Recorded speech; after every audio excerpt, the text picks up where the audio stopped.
Welcome back. This is episode 8. We are talking about Of the Fall Forward podcast, and we're going to be fucking talking about evolutionary psychology and how it pertains to everything in our lives today. We're going to blow some fucking minds. We're going to offend some people. Hopefully maybe not too much, but yeah. Yeah, just a little bit. Just enough to keep you engaged. And, we're going to talk about some dope shit, first off. Yeah. How you doing today? I'm doing really good today. Had a very productive day.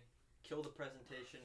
Had an amazing call with a real estate agent / high-tech sales guy who is possibly looking to mentor me and another business partner for something I'm working on. So, pretty good day so far. How about you? Let's go. Yeah, I had a great day. I got up. I recorded the 4th song to the next EP. Nice. I went to work. Made some money. And then I also got a bounce back from Dom of the new song. He fucking killed it. Nice. So I'm got all those coming together, and then now we're fucking just here getting this in before I run off and do the next thing. So that's sick. It's good, bro. Before I jump into talking about evolutionary psychology, I want to preface that it is a science, and so it shouldn't be taken dogmatically. Like, there's obviously research still being conducted in it. Though a lot of the findings and insights I'm going to talk about are very empirically validated. There's a lot of evidence to suggest that these are true insights.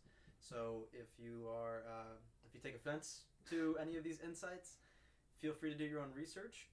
You'll probably come to the same conclusions that Dr. Bus did. If you find any evidence that refutes it or enough evidence, let me know, because I might be wrong. He might be wrong.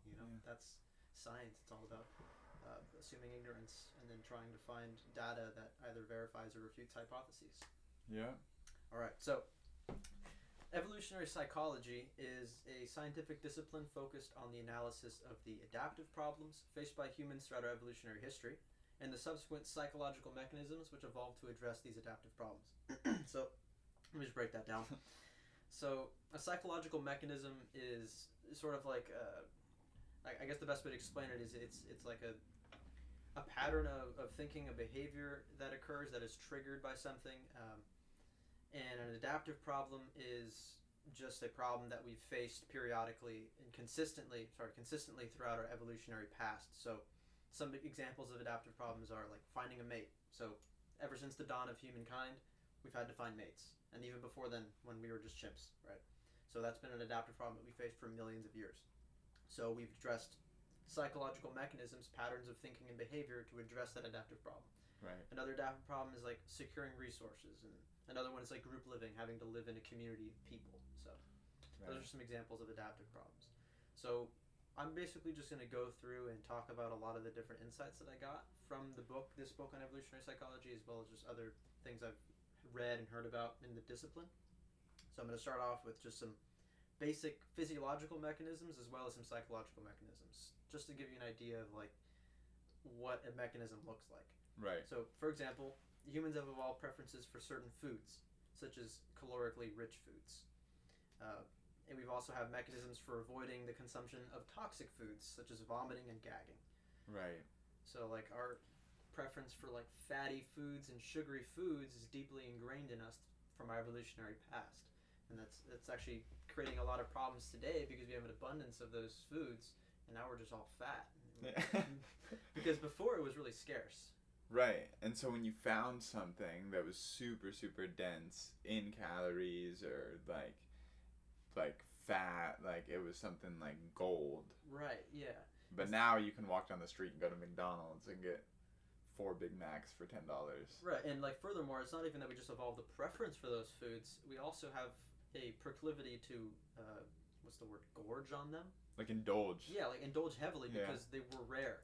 And so, like you said, if you come across gold, you're going to grab all of it or as much as you can.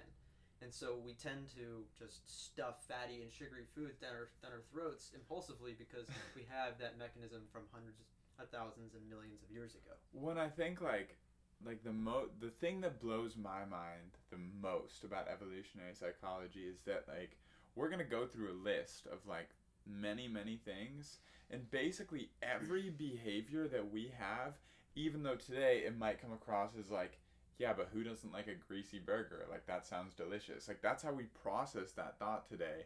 But what's really behind 7 sets of curtains is that, like, we still have this thing ingrained in our brain that, like, oh my god, it's a caloric rich food, and I need to go grab it. Right. And, like, we don't even understand that most of us don't even understand that's what's really behind it, and that's, like, the craziest part about this there's shit.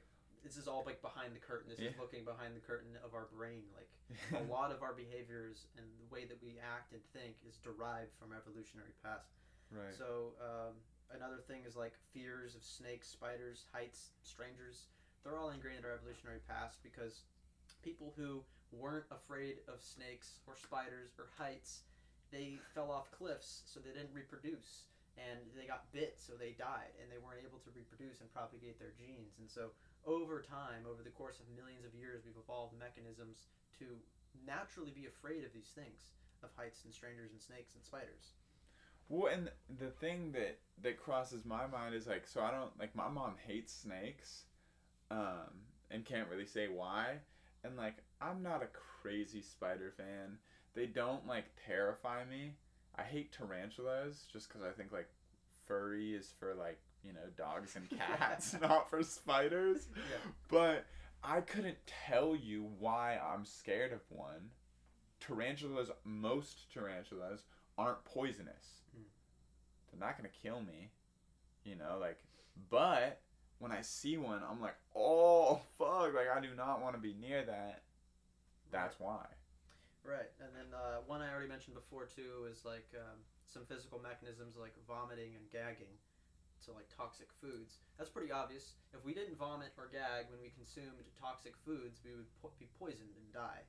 So we developed that physiological mechanism, like a fever, for example, is another physiological mechanism that we evolved to deal with viruses. It heats up our body to the point where it makes it difficult for a virus to survive. So those physiological mechanisms are serving as an example. Be like, those are mechanisms. There's also ones that are psychological. So one that's psychological along the same dimension is the emotion of disgust. Yeah. So that's not physiological, that's psychological, right? So when you become disgusted at the sight or the smell of feces or like rotten food, that's a psychological mechanism we evolved to avoid consuming those things that'll make us sick. Right, and it's the same thing with the spiders, is that, like, when I see something disgusting, I don't know why. You just feel disgusted. Yeah, I just see, like, if I see like, bread with green mold on it, there's no reason why. I've never eaten green bread before, but I just look at it and I'm like, oh, like, ew, it's just like, gross. I need When that shit away from me. Yeah. I don't know anybody in the world who like loves. They don't have compost scented candles. Yeah. And this is for a reason, right? We have that disgust response to prevent us from consuming toxic foods. So another interesting insight is that I'm sure there's a compost fetish like somewhere out there. There's some weird stuff that people are into out there. You know, I'm not gonna kink shame you if you're into compost, whatever. To each their own, right? So this is the first offense of the day. Nature only cares that your genes propagate. It doesn't really care about your individual happiness or even your life after you've already had kids. So an example of that is that natural selection will favor certain adaptations early in life that will increase the probability of reproduction, even if these adaptations have detrimental consequences later in life. For example, testosterone in men provides benefits for mating success in young adulthood, but poses a threat in the form of prostate cancer later in life. So natural selection preferentially selected men who had higher levels of testosterone early because it increased our ability to reproduce then, even though we died later. But it doesn't matter that we died earlier on, because we already propagated our genes. We've already succeeded in terms of evolutionary terms. Right. Yeah, that's crazy. All right, now I'm going to get into some more interesting stuff. A lot of this is going to be pertaining to differences between men and women in our mating strategies, and just other gender differences, as like it was power dynamics, and then we're going to get into like friendships and group living and stuff. So just to start it off, I'm going to discuss some long-term mating strategies for men and women. So because women in our evolutionary past risked investing enormously as a consequence of having sex, evolution favored women who were highly selective about their mates.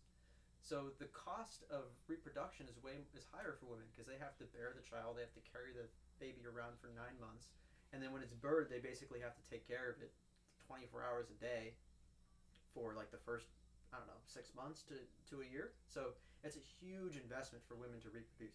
Whereas a man, we could potentially just, hit and quit and just run off somewhere 6 else. times in a day. Right, and so we don't have as much investment in sex. So we don't have to be as selective about our mates.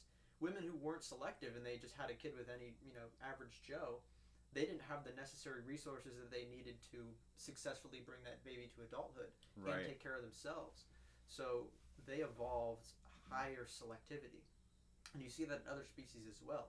In species where the males invest more into the caring of the offspring, they're actually more selective than the females. And so who invests more into their offspring is usually the one who's the most selective of the sexes. Right. So when I get into the evolved mate preferences, you'll notice that the female list is very long. They have many demands for what they want out of an ideal mate, whereas the male list is quite short. So I'll just get into that right now. Women have evolved mate preferences for men who have good financial prospects, high social status, are older, physically attractive, which basically just means symmetrical, ambitious, industrious, tall, healthy, athletic, show dependability, love, commitment, bravery, emotional stability, kindness, share similar values and personalities, and have positive interactions with children.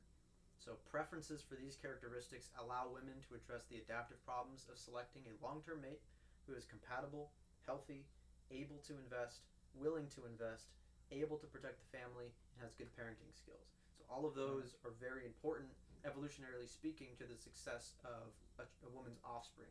And so women evolve the preferences for men who exhibit the characteristics that would indicate that they have these traits, that they are healthy, that they are willing and able to invest. Whereas like men, we really only have 2 adaptive problems that we face in our long-term selection decisions when it comes to like finding a mate. So the first is identifying women of high fertility or reproductive value. We want to make sure that if we're going to mate with you, that it's going to actually produce a child. And so we're primarily concerned with a woman's fertility, which is indicated by the evolved standards of attractiveness that we have, such as clear skin, full lips, small lower jaw, symmetrical features, white teeth, absence of sores and lesions, and a small ratio of waist to hips. These all indicate that a female is healthy, that she's fertile. These are usually highly associated with like youth. When you're young, you're more fertile. So like a woman's reproductive value decreases dramatically after the age of 20. They have a biological clock. They have a limited number of eggs. And so if you look at like data from dating apps, for example, men of all age ranges highly prefer women who are basically 22. Like that's basically when women peak in terms of their sexual market value. Is at 22. Fuck. Yeah, no, I feel it. With men, our sexual market value actually peaks later on because based on what I said before, it's more about our resources, our ability to provide, our ability to invest in our offspring. And so not many 22-year-old men have that. Exactly. So men in their early 20s are actually at their lowest sexual market value. When they're in their late 20s, early 30s, that's when they're at the highest value. That's when they have the greatest potential to attract the highest value mates in their social circle. A second problem that men have addressed throughout evolutionary history is addressing the adaptive problem of paternity uncertainty. So that is making sure that, okay, I found a partner, she's fertile, she's healthy, but how can I be certain that if I have a kid with you that it's my kid? Because for millions of years we did not have DNA tests, we did not have paternity tests, and so there was really no way for a man to be certain that when he had a child with a woman that was actually his kid. Right. So there's a universal solution to this that has evolved over the course of history, and that is to place a high premium on cues of fidelity. So, which is what? So not cheating, basically.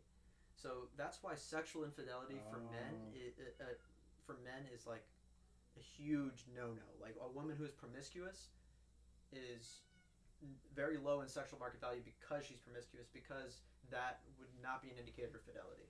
Right.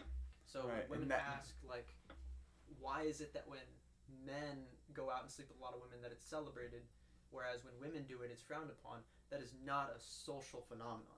Yeah. That is a product of a psychological mechanism that men have evolved to address the adaptive problem of paternity uncertainty over the course of millions of years, and it's manifested in social norms. That's so crazy to me, because you hear, like, this is a huge debate between young people, you know, that, like, there's, like, especially on the internet, dude, like men will rage about, like, no, like, I will not be with a woman that has hella bodies, like, I'm not into it, like, I don't want to be a part of it, like, and really, you know, like, we have, like, funny jokes and, like, kind of, like, funny definitions that are brought up, but nobody really has any serious answer to it. And the same goes the other way. You know, like, women will rage that, like, men have this standard that, like, oh, like, he doesn't want to be with me because I have, like, this past, or because I did this, or this, or this. And really, like, there's no answer so to understand that, like, this is all traced back to, like, literally men for thousands of years just being like, okay, well, I don't know if it's going to be my kid or not. Right. Even though we have DNA testing today. That still carries over. Yeah. The logic that I can tell myself, oh, I can get my son or daughter DNA tested, that has no chance at winning against the hundreds of thousands of years of fucking shit that's built into my brain, you know? Exactly. And what's also interesting is that the reason that male promiscuity is more celebrated is because that actually increases our sexual market value, because what it does is it provides social proof to other women that we're a high value mate.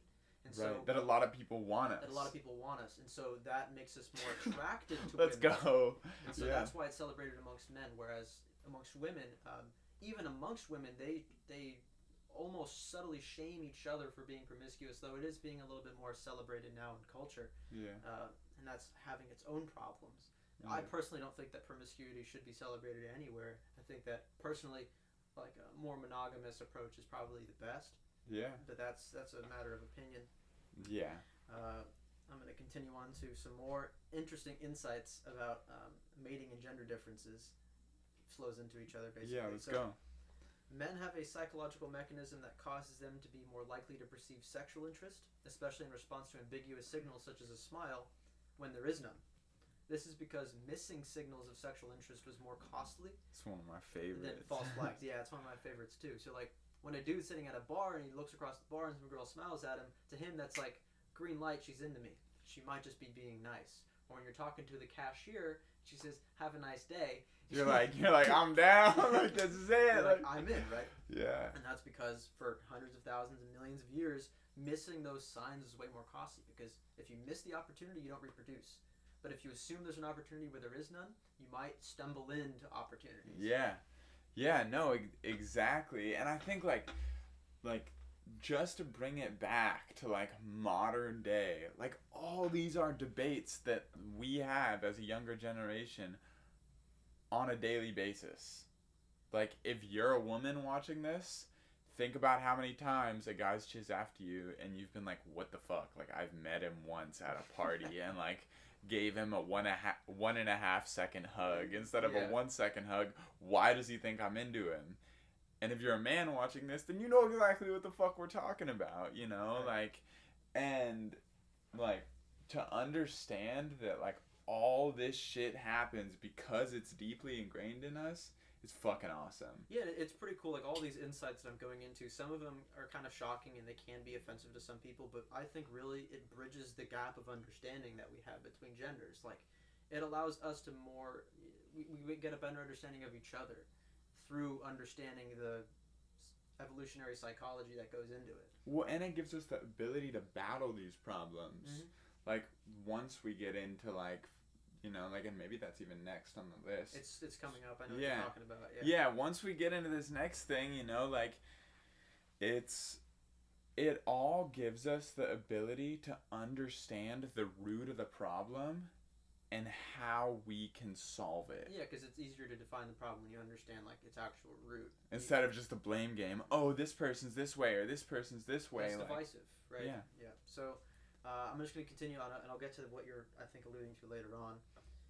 Mothers tend to provide more parental care than fathers, largely because fathers' paternity uncertainty and mating opportunity cost. And this can be seen with grandparents more clearly. So, your paternal grandfather, your dad's dad, most likely invested the least amount out of all of your grandparents, whereas your maternal grandmother, your mom's mom, probably invested the most. And that is because your mom knows for certain that you're her child. You came out of her, right? And your mom's mom knows for certain that your mom is her child for the same reason. Right. And so there is a direct line of paternity certainty. Right. But for the man, like I said before, we cannot be certain without a DNA test. Even now, even though we have DNA tests, there's still that uncertainty that lingers over from our evolutionary past. So your dad can't be sure that you're his son. And then your dad's dad can't be sure that your dad is his son. And so your dad's dad is the least certain that you are his grandchild. So he's not going to naturally invest as much. Right. And I can say that that's the case for my own grandparents. Almost everybody I've talked to has had a similar testimony. And obviously this is based on research. So that research found that to be the case for most people. Yeah. Yeah, and it just makes sense. Mm-hmm. It makes perfect sense. And I think the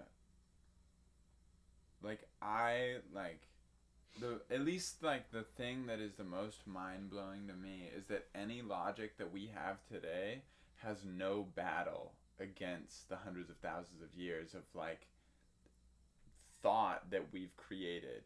Even though there's DNA tests, it doesn't matter. Yeah, it's just deeply ingrained in us. Yeah. So, let's see, and on a case-by-case basis, there's going to be exceptions, of course. So this is a general statement. Yeah. Let's continue. Here we go. The mechanisms underlying aggression evolved as a solution. This is just aggression in general.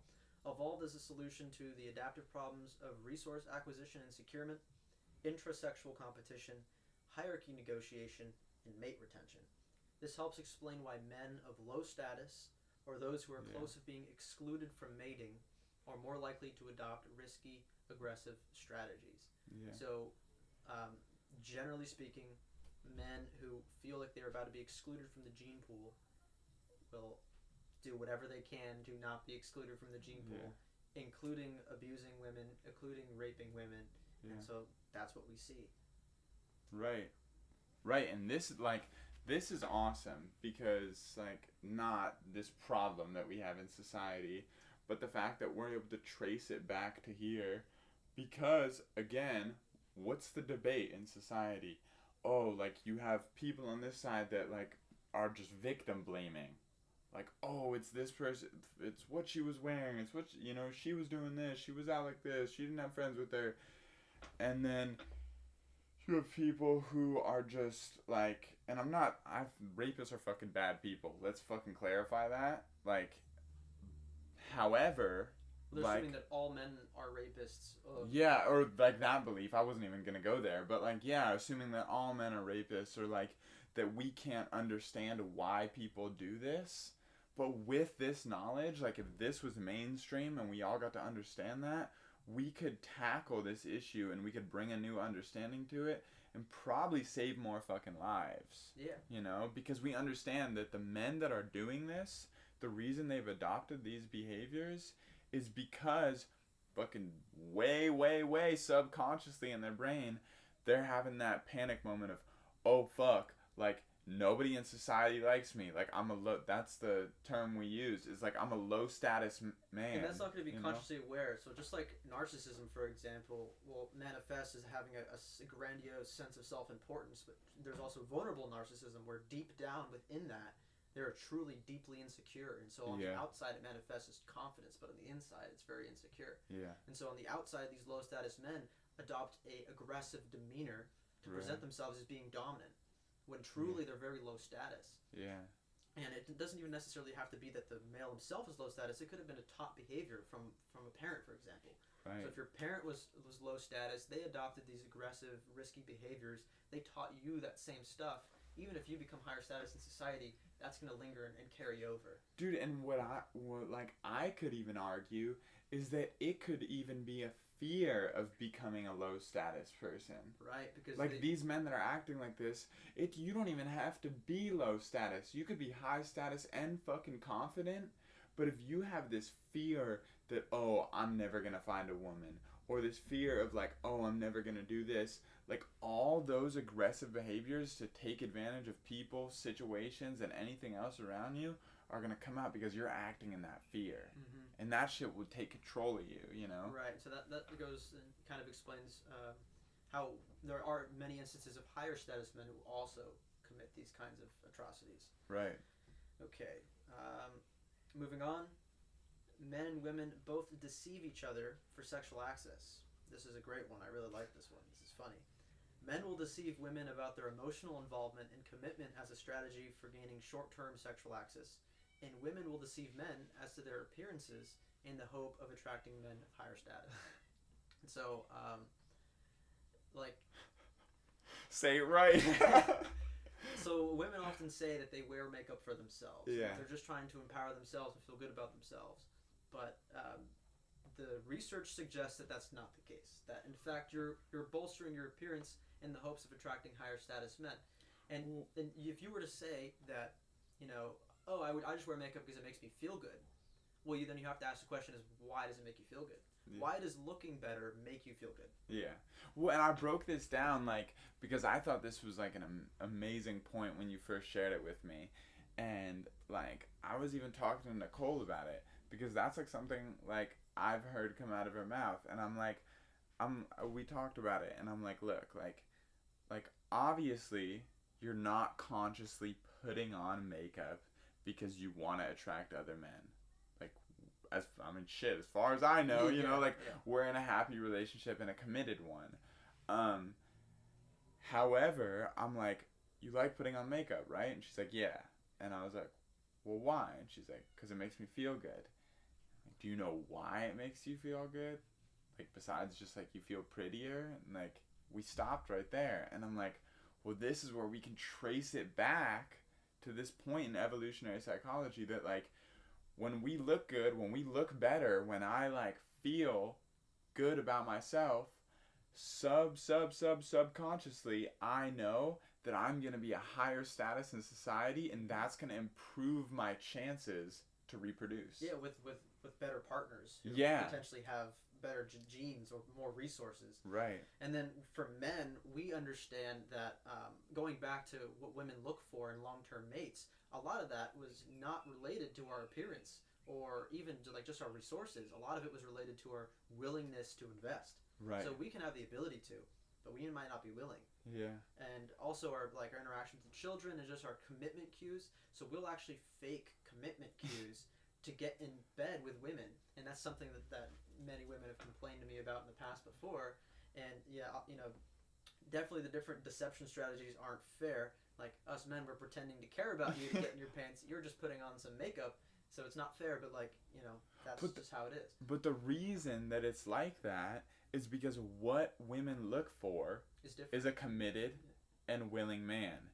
So if I'm gonna deceive a woman to be able to get into her pants, what am I going to do? I'm going to do the things that I consciously know that she looks for. Yeah, well, that's why people buy, like, designer clothes to try to telegraph that they're, I have lots of resources, I'm high status, I'm a good prospect for mating, because that's the criteria that you use to select mates is how much resources they have.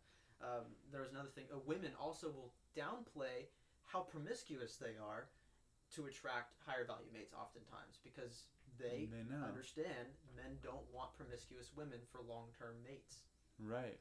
Right, and that's exactly what I was going to say about the makeup, is the reason why that's such an important thing, and why you see so many women, if not all women, act in that, is because of what was on the desirable traits for a man looking at a woman. All surface level stuff. Right, it was very there was nothing about, like, resources, you know, like, or anything like that. So a woman who subconsciously knows that, this is what men look for, if you're going to deceive them into something, that's exactly what you're going to do. Right. And then it also should be said that, like, this isn't holistic, right? So this is just, like, what can really be derived from an evolutionary history, but obviously men look for many other things out of women in relationship as well. And some of them are related to our evolutionary past, such as indications that you're going to be a good mother. So that's like emotional stability. I don't want a woman who's emotionally unstable. Somebody who has a good family around them, a good family network. Somebody who's capable and competent and has a compatible personality. So like all of that ties in to relationships in general. So I'm just speaking on just like the evolutionary stuff. I just felt that that's also important to touch on. Yeah, it's definitely not like this. Like this isn't like the, like end of the sentence period. Like this is it. But this is just the stuff that can be traced back. Well, this is really the stuff, and the reason I'm bringing it up is because it's not talked about. Like when people talk about relationships, everybody talks about the personality compatibility and like making sure that the person's emotionally stable and that kind of stuff. It's like that's all that stuff that we already understand culturally in our society, but what's overlooked is a lot of the deep sort of, I wouldn't say darker stuff that's underneath like everything that people just don't talk about. Yeah. So that's why I'm bringing it up. Men who perceive themselves as having a higher mate value tend to adopt a more short-term sexual strategy. For women, the preference for short-term sexual strategies are better correlated with low self-esteem. And there's a lot of data to support this. You asked me like why it's better correlated with low self-esteem, and I didn't have like a definitive answer. It's probably in the book somewhere, I just don't remember it.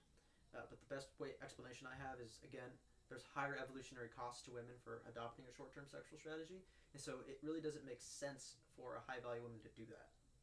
They would probably only do that out of desperation because they're low status.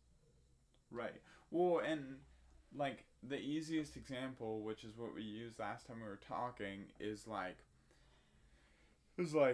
working out and being in the gym. Like, if I know that, like, let's say, like, I don't have strong legs. Like, I have some genetic disorder that is gonna allow me to walk 10,000 miles my entire life. But after that, I'm going to be fucked. I'm going to have to sit in a wheelchair, I'm not going to go to the gym and squat 3 times a week consciously knowing that I have a limited amount of energy in my legs, and if I run out of that, then I'll be out of gas in the tank and I can't enjoy walking activities anymore. That's the best example. That's how it works in my brain about how we can give about why, I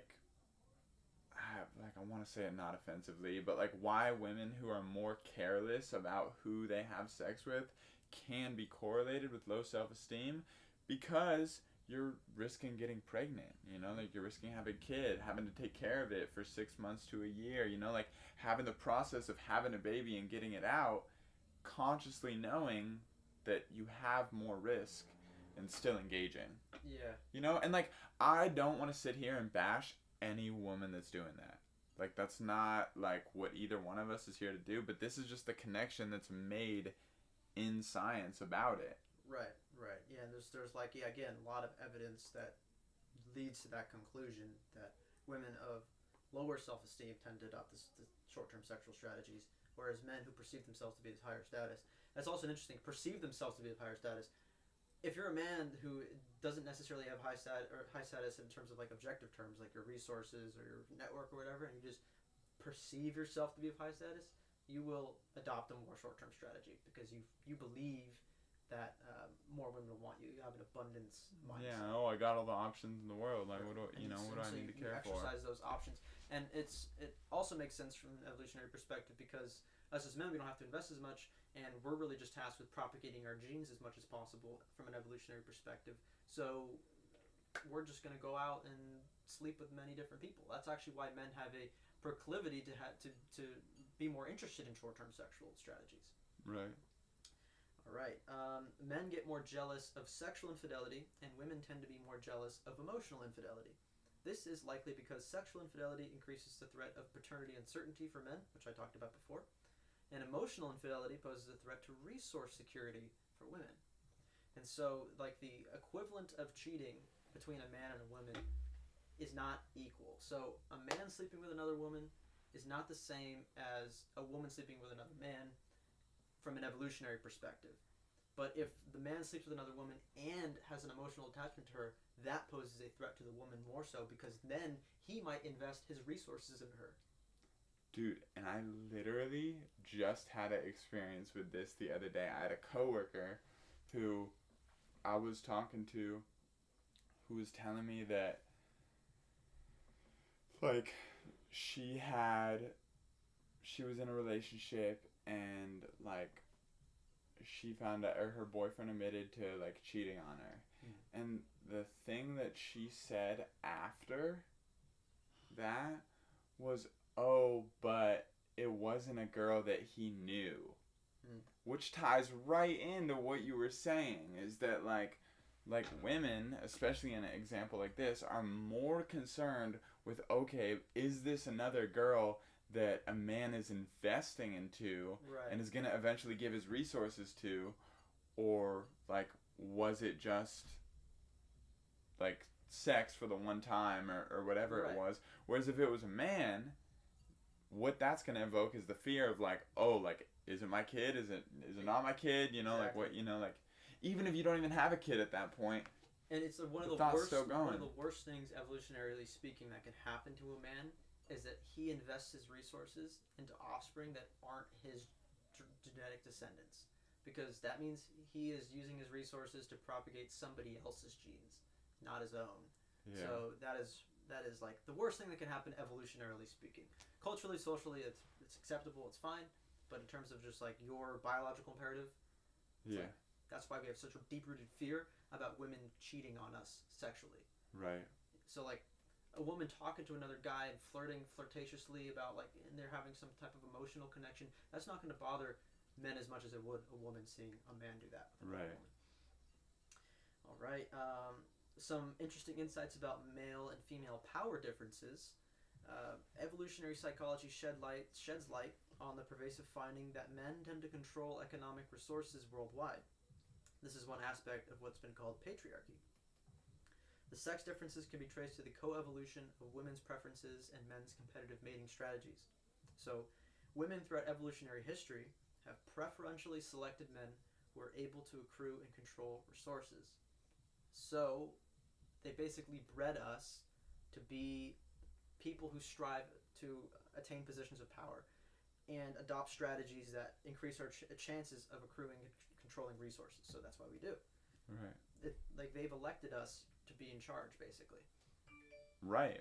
Well, because those are the men that got to continue on. Right. That got to reproduce. If you weren't a man that was high status or higher status and weren't able to gather a lot of resources, then your chances at mating would be way lower. And furthermore, it extends beyond the individual, because men collectively are being graded on that criteria, and so we formed coalitional alliances where we have now groups of men whose whole focus is on how can I accrue and control more resources. And so we basically pioneered strategies in doing that most efficiently. That's why we're the most efficient, and that's why we have the most power today. It's because for hundreds of thousands of years, that's what we've been selected to do. We've been bred for it. Right. However, nowadays we're moving more towards a more egalitarian society where women are entering positions of power, and that's not necessarily bad. That's not what I'm arguing. In fact, it would be good that we have more women in positions of power, and I'll explain why in the next point. Women tend to be more egalitarian, and men more hierarchical. Men and women differ in the actions to which they express dominance. Women tend to express dominance through pro-social actions. So they're going to express their dominance by trying to do what's best for the group, what's best for everyone around them, not necessarily just themselves. Whereas men tend to express dominance for personal gain and ascension. So in leadership, if we have too many men in leadership, their proclivity is going to be to try to look out for their own personal interests at the expense of the group. Whereas with women, they're going to be trying to look out for the interests of the group more often. Right. And so that is a very strong argument for why it's important that we have diversity in leadership in terms of gender differences. Yeah. Yeah. But the reason that there is this idea of patriarchy, that men are controlling the resources, and that doesn't necessarily mean that we're domineering women in all aspects, again, because women are nature. They select who exists. You determine who gets to reproduce, ladies. And you do it every single day with your decisions of who you find attractive.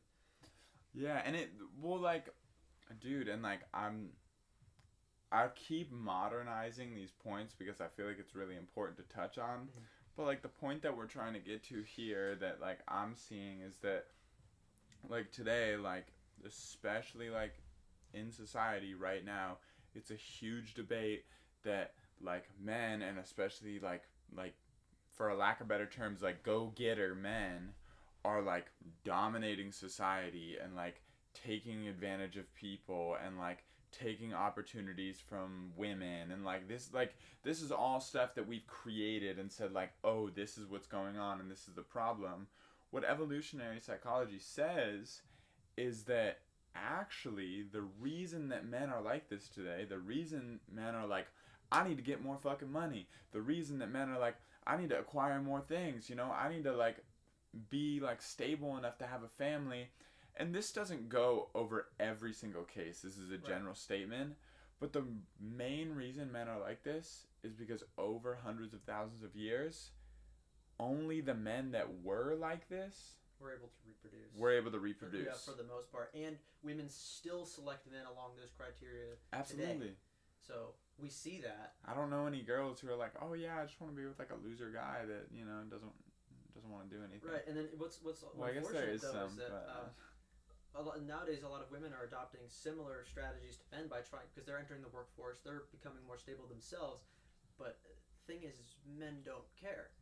Most men will not care that you have a really nice job and that you're doing well for yourself financially, because that's not evolutionary speaking what we're even looking for. We don't care about that. Yeah. We care that you're healthy and fertile for the most part. Yeah. So and then they're finding like, okay, I have this great job, you know, I've done really well in my career, where are all the men at? It's like men aren't looking, we don't preferentially select women based on those dimensions. Right. So they're conflating gender preferences. Right. And then they're wondering why it's not working. Right. Okay. Moving on again, this is going to be going on to insights on friendship and group living. Because we all have a number of limited friend slots to fill, selection favors psychological mechanisms that are designed to monitor the flow of benefits from each friend. Benefits that are not limited to those friend intentionally delivers, but also those that flow as a result of shared values, positive externalities, and the degree to which these benefits are irreplaceable.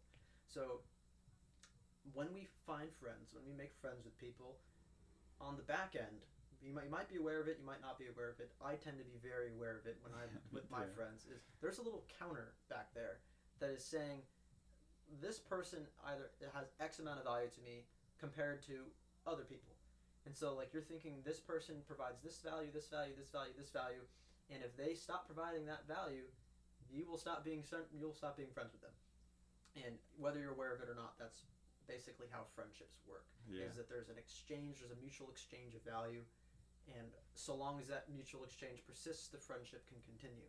But when that deteriorates, the friendship also deteriorates. It's based on that mutual exchange of value. Well, and we have a perfect example of it starting, falling, right, and coming back. Exactly. Like the example that like we had talked about before is that we were friends in middle school, and like I don't know, like actually I know what the exchange value was. It was playing Minecraft and eating junk food until 3 a.m. Hell yeah. We both like that. Like I go over to Nick's house, like I get to play Minecraft and eat junk food and learn magic tricks. Yeah, we had all kinds of cool discussions too. Like we were very interested in talking about like philosophical topics and stuff. Right. And then what happened is like as like I progressed in like high school, or went the other way, or got worse in high school, however you want to look at it. But like I got really into drugs and like fucking like I just became a full-blown drug addict. Like that was my one main goal, like just to get high, like stay high, and basically escape my reality.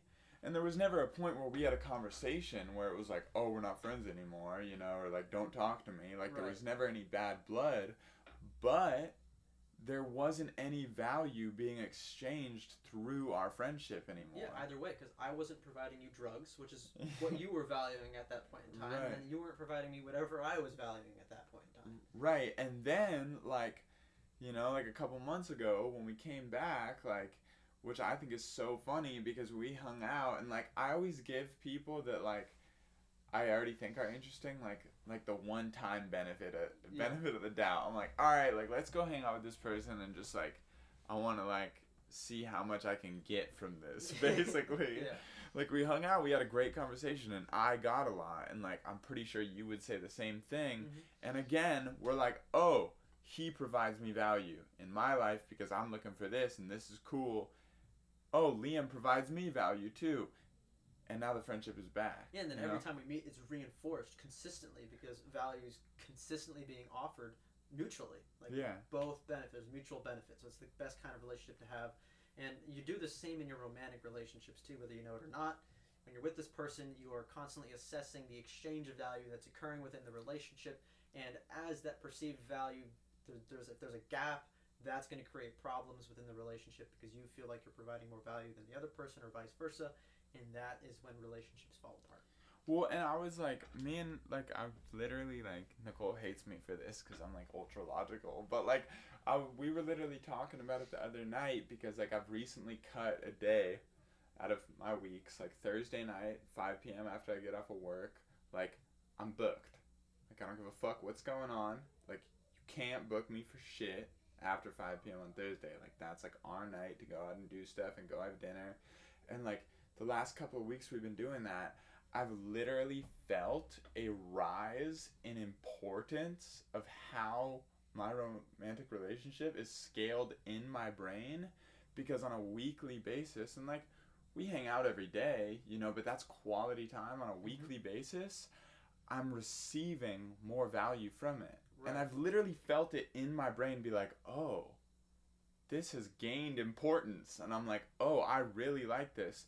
Not that I didn't enjoy it or I didn't love her. I didn't want to be with her before. Of the value that's being provided. Yeah, and I'm like, so that's probably a good thing for anybody to do if they're in a relationship and they start feeling like it's falling off, is take inventory of the mutual exchange of value that's occurring between the two of you. Right. Identify what benefits you're accruing by being in the relationship with that person, and then try to understand what benefits you're providing them in the relationship so that you can have a logical understanding of why it's a good idea to continue the relationship. That will reinforce emotions you feel for them as well. Yeah. Yeah, absolutely. Okay. Humans have evolved emotional mechanisms, speaking of emotions, have evolved emotional mechanisms to address the adaptive problems of living in social hierarchies, such as elation when rising in status, anxiety in contexts where status could be gained or lost, shame and anger as a result of losing status, and ambition to motivate status ascension. And finally, depression/subordination to avoid confrontation. So it's we evolved like sort of, when you look at body language, you can see it very clearly. So when somebody is in low status, they are low status, they don't have a lot of competency wherever they're at. The best way to explain it would be like physical competence, for example. Like if you're a really small person and you're around a bunch of bigger dudes who aren't necessarily your friends, you're probably not going to want to present yourself as a threat because you're going to get your ass kicked. And so naturally you'll take on a more a lower status demeanor so that you are less noticeable and that you're not going to be perceived as a threat. Right. It's going to be like hunched over shoulders, your chin's going to be down, you're going to be protecting the vulnerable areas of your body. Whereas when you're in an environment where you're like high competence, where you're the best in the room, you're going to let that show. You're going to be more willing to take risks and you know, pursue opportunities. Yeah. Your chest is going to expand, your chin's going to go up, your shoulders are going to go back, your voice is going to project. And so those are all like those you would tie to emotional experiences, right? You're like, I feel elated, I feel like I'm rising in status as you're succeeding, as you feel more competent, your whole body opens up, and then vice versa. Well, dude, and like even like this shit is like so fake today because of social media. Like the biggest thing that pops up in my mind, and like I've seen this like firsthand, like it is insane, is that like when I had my artist page, you know, like obviously like the content has gotten better and it continues to get better. But even just first glance, you know, I'd meet people at shows and like I'd be like, hey, like, you know, like let me get your Instagram, like let's stay in contact. And like, you know, like when I first started, I maybe had like 900 to like 1,000 followers. And they're not even looking at the content on my page, like they're just seeing the follower count. Right. And like just today I connected with 2 coworkers who also make music, and I have like 15-something thousand, and they saw it, and like literally like I saw in them like how we had been communicating as just coworkers, and then how our 5-minute conversation was after was entirely fucking different. Right. Like, his demeanor towards me was completely different. Their perception of your status changed. Yeah, because he sees me as a higher status, like, human being. Like, that, like, and that can involve so many things. Like, oh, like, this person's better than me, or, oh, like, what provided value does this person have for me? Like, what can I get from this? You know, that's what I think when I see higher status people.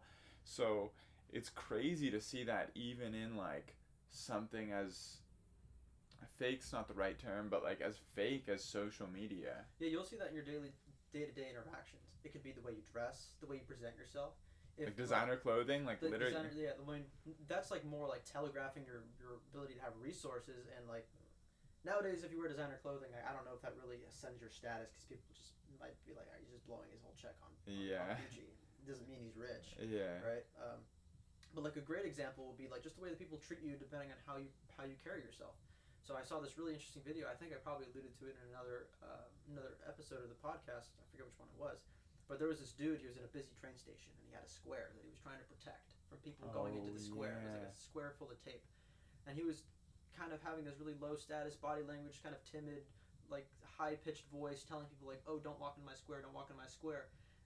And nobody was listening to him. Like, people just didn't give a fuck. They just walked right into the square. But when he changed his demeanor and he started speaking in a more authoritative tone, he projected his voice, he had better, more aggressive body language, he spoke up, people listened. He would say, get out of my square, and then they would get out of the square immediately. Even the big dudes, even the dudes who you would think would be like, no, fuck you, I want to walk through the square. Yeah. They listened to him because of the way he presented himself. Right. I want to touch on this point about like anxiety and context for status can be gained or lost, because I think it's really interesting. When you're experiencing anxiety is a derivative of the emotion of fear. Fear is a derivative of just our instinct to not die. We want to make sure that we don't die, and we don't want to die because if we die, we can't reproduce. It really comes back to our ability to propagate our genes. And so anxiety is associated with our fear of death, as well as our fear of losing status, because status, again, is tied to our ability to propagate our genes. Low status people have a lower ability to reproduce, at least with higher status people. That's why we mentioned earlier, people who are lower status are adopting aggressive strategies or more risky strategies, because it's like a last attempt kind of thing.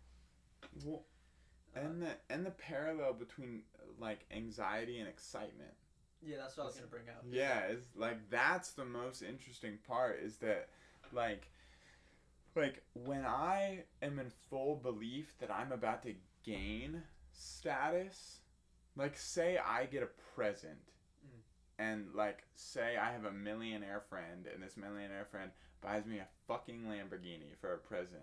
I'm gonna get excited because I'm like, when I drive this shit around, people are gonna see me as a higher status person. That's not the thought that goes through my brain. I'm just like, sick of Lamborghini, I want to drive it. I think that a better example would be like, let's say you're at a job interview, or you're giving a presentation in front of an audience about something. You're giving a sales pitch of any kind. Yeah. Like, you have the opportunity to make a sale, so you make more money, your reputation improves within your company, or you have the opportunity to secure that job, or let's say you're on a date, you have the opportunity to get into a relationship with somebody, or just have sex, or whatever the goal is. Yeah. You have an opportunity to succeed, accomplish something, and rise in status. But there's also the possibility of failure. You could also blow that job interview, and then they're going to talk and say, oh, that guy Nick, don't hire that guy. No, he's a crackhead. And then, or in the sales pitch, you lose reputation amongst the industry. Or on a date, she tells all her friends, I met this guy Nick, he was super creepy, don't ever talk to him, right? Yeah. So you can either be elated or you can have anxiety, depending on your perspective.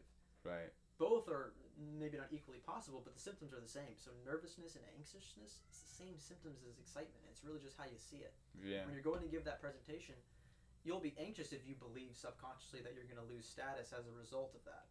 But you'll be excited if you believe that you're going to gain status as a result of it. Because inside you're like, I'm going to kill this presentation. Everyone's going to love me. I'm going to do amazing. Yeah. I found that when I'm about to give a presentation, if I can just really fixate on, I can gain status from this. If I do a really good job, people are going to congratulate me. People are going to like me. They're going to see me as a higher status person. Yeah. I kill that presentation. Yeah. I had a presentation today. I did very well.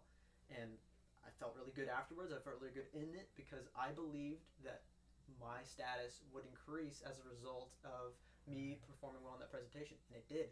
I got congratulations from other people. I was complimented by the professor. And so there was a tangible benefit that I got from choosing excitement over anxiety, which is cool. You can carry that into other areas. Yeah. All right, this is the last point before I maybe get to talk about some weird insights if we have time. Yeah. Moral emotions might serve as commitment devices that promote pro-social deeds, reparation from harm, and punishment of cheaters, all while signaling to others that one is a good coalitional ally and can be relied on in the future. So, although morality has traditionally been viewed as being within the province of cognitive psychology, it clearly cannot be divorced from the social adaptive problems it evolved to solve. So, our sense of morals and our our proclivity to telegraph to other people that we're a good person is really to, again, signal to others that we're a good ally, that we should be included in the tribe so that we're not expelled from the tribe. Because if you're expelled from the tribe, you lose opportunities to reproduce, you lose status. So there's a lot of virtue signaling that we see nowadays, especially on social media, pertaining to any kind of number of issues that come up. People are constantly trying to telegraph, I care about these problems, I'm a good person because I care about these problems, I'm a good coalitional ally, I'm not a cheater, you shouldn't hurt me, I'm very pro-social. That is what's behind all of that, like on a deep level. Now, emotionally, you might feel like, I really care about these people. Right. But yeah, it really comes back to that trying to signal that you're a good coalitional ally. Well, and I found this out like a year and a half ago because like I had a friend that died and I was upset about it. Right. And I saw everyone be upset about it for a couple of weeks, and then I saw them move on with their lives. And then I saw, like, this was when COVID was first starting, and people were so upset, like, and so worried about people dying. And that was my first real example of, like, none of you fucking care. Like, actually. Yeah. Like, nobody actually fucking cares, you know? Like, and I had, like, a really ruthless, like, kind of, like, cold-hearted, like, vision on it because of where I was at the time.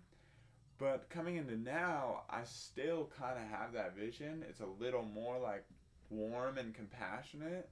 But this is such a perfect example of why that happens. Like, why when... You know, probably everyone watching this has had a friend or a family member who's lost somebody important. And, like, you've been upset with them and you've comforted them for a little bit, but then you moved on with your life after. Right. You know? So, why would you see, like, numbers of people losing their lives to war or to sickness or whatever it is online and be so adamant to be like, I care about this is a real problem? Well, another really clear way to see it is people will telegraph that they care about certain issues, and it'll usually be preferentially selected to be in line with whatever tribe they believe they belong to. So you can look at this politically.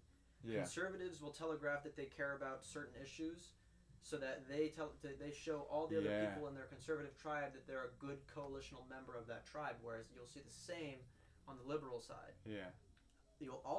People tend to telegraph that they care about issues that are popular, that other people are saying, hey, I'm a virtuous person because I care about this. Do you care about this? Are you a virtuous person? Yeah. Yes, I care about it. I'm a virtuous person, right? So issues that are like in the news that come up because it's just a big topic that everybody's talking about. Everybody you'll see is posting, I care. I'm trying to help these people. I'm a great person. When at the same time, there might be much worse things happening elsewhere in the world, not getting as much attention, probably more deserving of attention, that you're not telegraphing that you care about because it's not going to be as effective.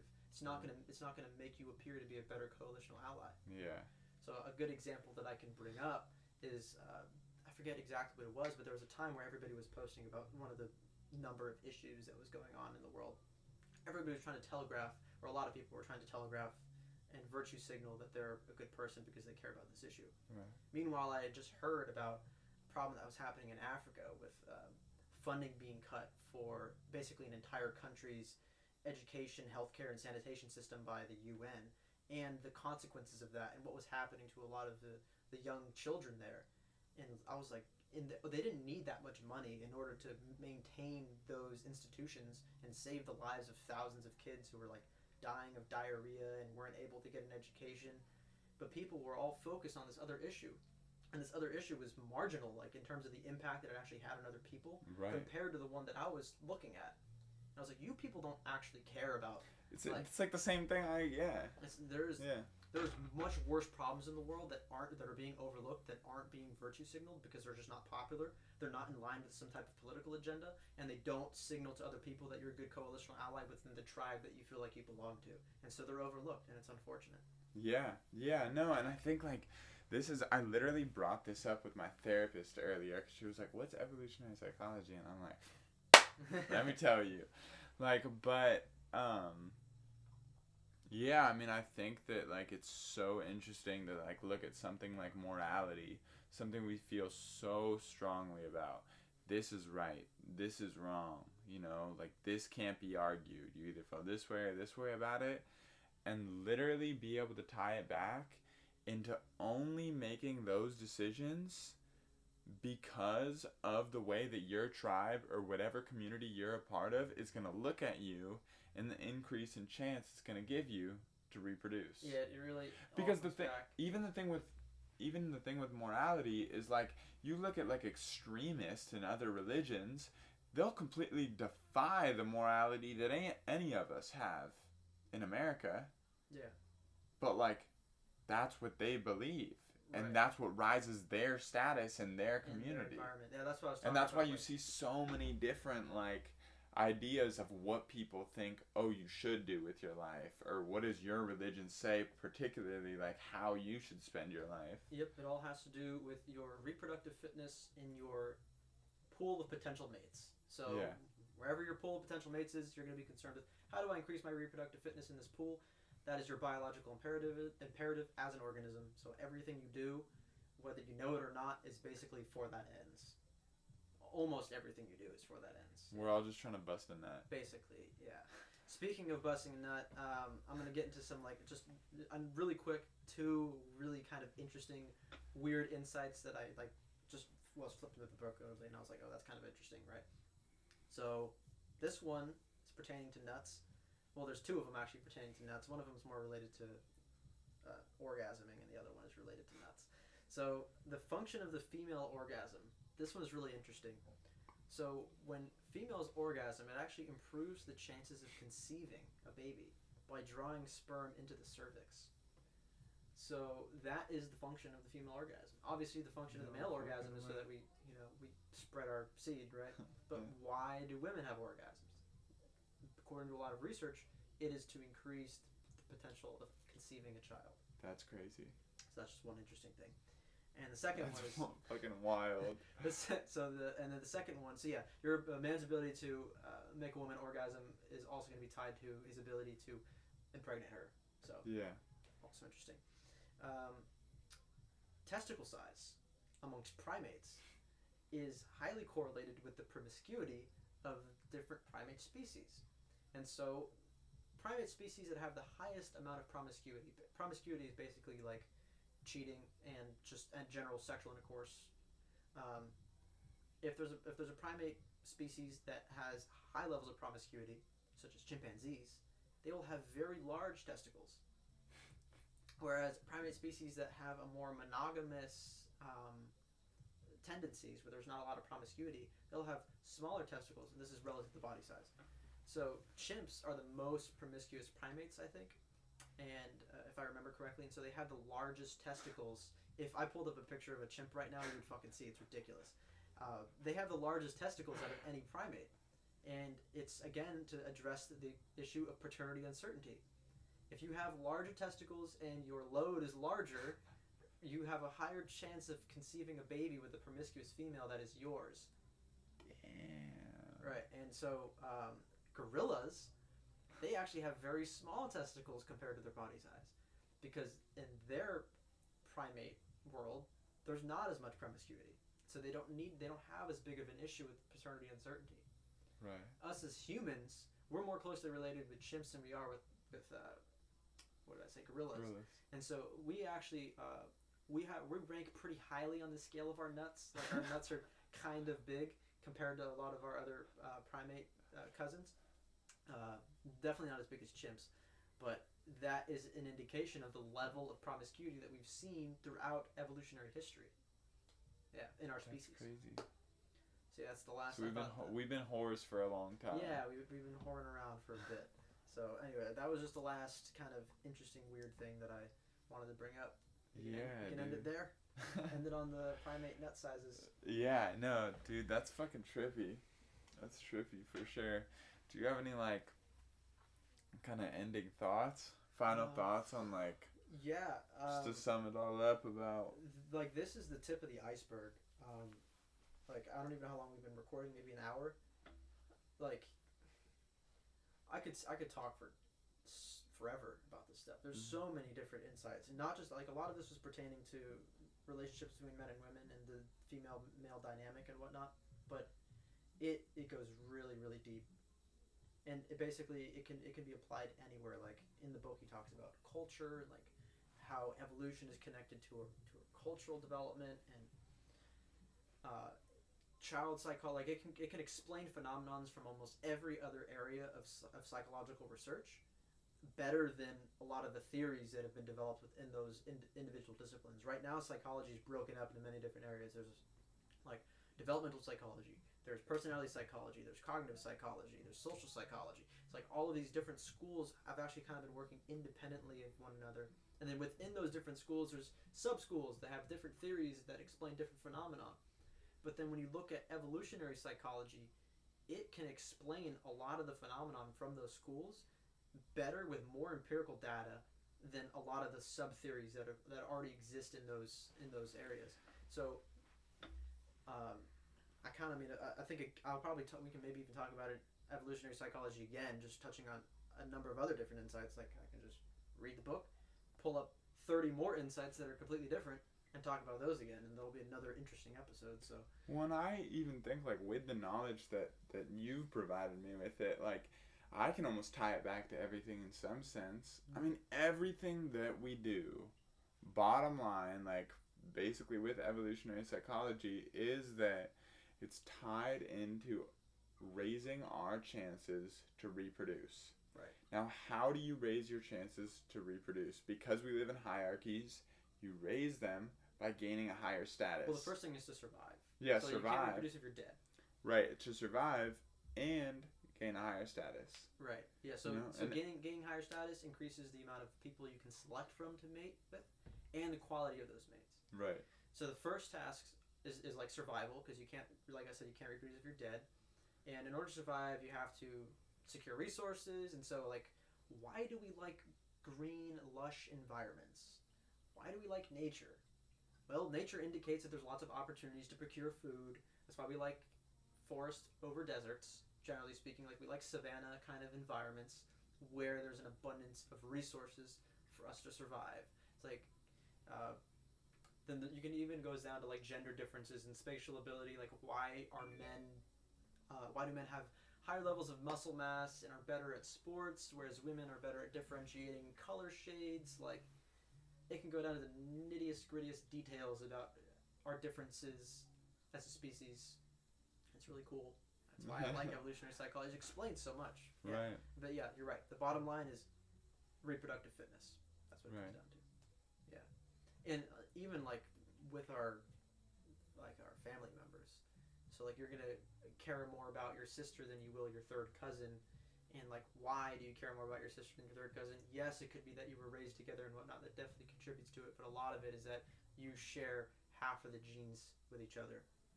Right. So that's like, even if you were close with a cousin and you're equally close with your sister, you're going to prioritize your sister over your cousin even though you were both like raised together, because your sister has more genes shared with you.